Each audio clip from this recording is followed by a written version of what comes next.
यहाँ क्यों आए हो? चले जाओ यहाँ से। अपने पुराने दोस्त से बात करने का ये सलीका तो नहीं है बादशाह। पिछले 7 सालों में तू एक दिन भी मुझसे मिलने के लिए जेल में नहीं आया। खैर,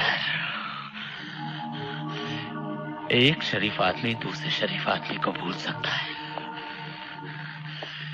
लेकिन एक गुनहगार दूसरे गुनहगार को नहीं भूलता। मैं इतने दिनों के बाद जेल से बाहर निकल के आया हूं और तुझे मुझसे मिलकर खुशी नहीं हुई? देखो, नहीं मुझे अपनी जिंदगी के बारे में कुछ सुनना है, नहीं मुझे तुम्हें कोई दिलचस्पी है। चुपचाप यहां से चले जाओ। चला जाऊंगा। पहले मेरे रुपए मुझे वापस कर दो। कौन से रुपए की बात कर रहे हो तुम? हाँ? वाह रे भोले भंडारी, जरा ये अपने यहां पे दिमाग पे जोर डाल के याद करने की कोशिश करो कि जब पुलिस ने मुझे गिरफ्तार किया था तो वो रुपए तुम्हारे पास थे। नहीं, वो रुपए और माल पुलिस ने अपने कब्जे में कर लिया था। मेरे पास कुछ नहीं है। कुछ नहीं है? कुछ नहीं है तो ये घर परिवार, ये बाल बच्चे, ये सुख चैन तुझे क्या वहां पे बड़े मिले थे जहां से पुलिस ने मेरा रुपया अपने कब्जे में किया था? नहीं, नहीं। हमारे यहां हर चीज का बराबरी का बंटवारा होता आया है। तूने अपनी किस्मत बुलंद करने के लिए हम सबके साथ धोखा किया। बस इसके बाद अगर एक लफ्ज भी अपने मुंह से निकाला तो तुम मेरा वो रूप देखोगे जो मैं हमेशा के लिए भूल गया। सब गया, सब कुछ गया मेरे भाई, सब खत्म हो गया। बस वहां बनारस में जो जमीन है उसी में कुछ कर लूंगा मैं। कौन सी जमीन? वहां कोई जमीन नहीं है। वो बनारस में अपनी जमीन है ना? बुज़दिल की कहीं कोई जमीन नहीं होती भैया। क्या बकवास कर रहा है तू? आज एक कातिया के डर से आप ये जमीन छोड़ के भाग रहे हैं, कल वहां कोई और कातिया भगाएगा। किस जमीन पर अपना हक जमाओगे? बंद कर तेरा ये लेक्चर।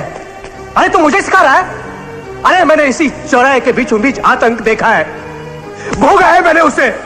हाँ, मुझे तुम्हारी तरह गुंडागर्दी करने का शौक नहीं है। हक की लड़ाई गुंडागर्दी नहीं होती भैया। हक हक हक, अरे किस हक की बात कर रहा है तू?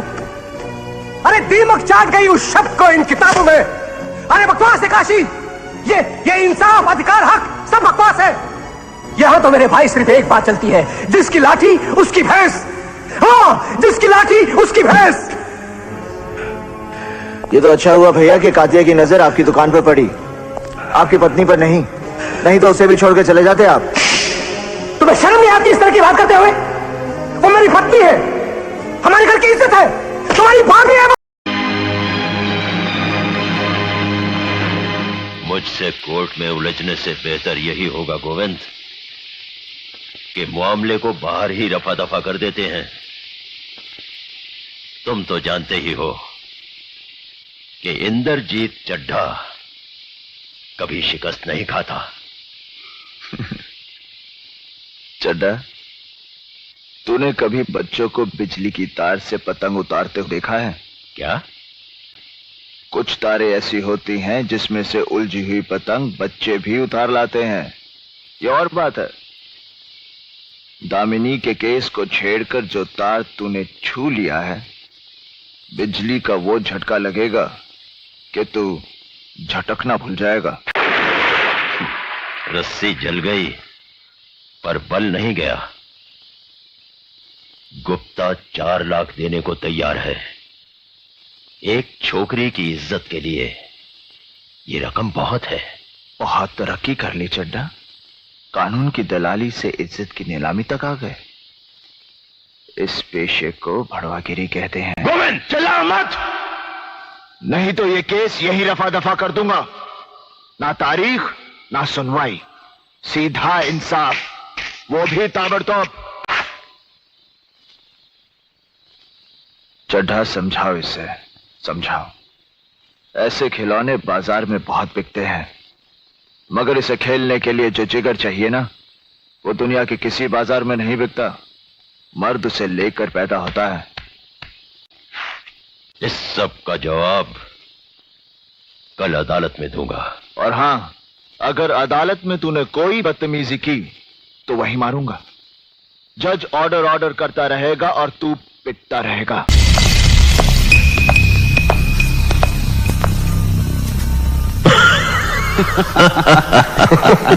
अरे भाई, ये क्या, तुम्हारी तो शक्ल ही बदल गई।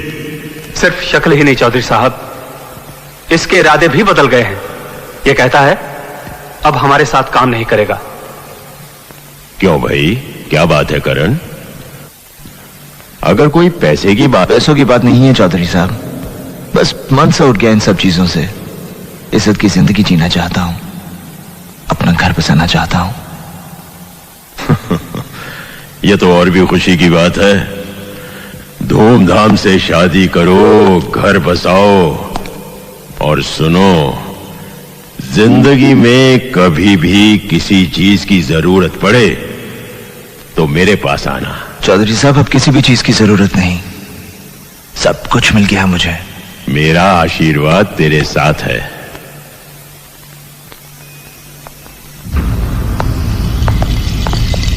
कॉमन सेंस की बात है। अगर यूं खिलाड़ी मैदान छोड़ने लगे तो कैसे चलेगा ये खेल? पक्का दिन ही खराब है साला। साला ऐसा तो अपना धंधा फिक्स हो जाएगा।